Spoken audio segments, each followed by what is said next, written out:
Tushda videomagnitofon ko'rishning ta'birlari.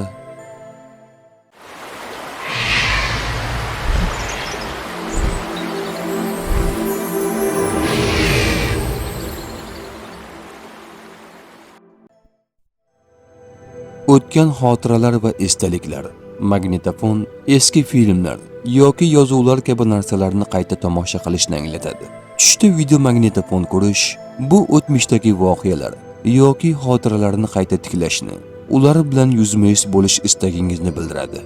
Ehtimol o'tmishdagi qarorlar yoki voqealar haqida qayg'urayotgan bo'lishingiz mumkin. Tushdagi xotiralar va ta'sirlar. Videomagnitofon ko'rish sizni qiziqtirgan yoki ta'sir qilgan o'tmishdagi voqealarni o'rganishga chaqiradi.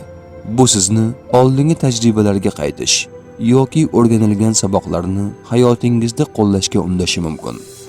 O'zgartirish yoki tiklash.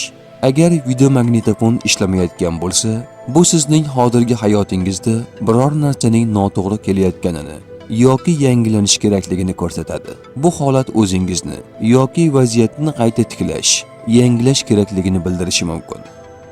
Vaqt va uning ahamiyati. Videomagnitofon vaqtni qayta ko'rish va eslab qolish vositasi sifatida ham talqin qilinadi. Tushda uni ko'rish vaqtning o'ta muhimligini va o'tmishdagi qolgan voqealarni qayta tahlil qilish kerakligini bildirishi mumkin. Tush ta'biri bashorat emas, barcha narsani bilguvchi yagona zot Allohdir. Ko'rgan tushlaringiz ta'birini bilmoqchimisiz? Unda kanalimizga obuna bo'ling.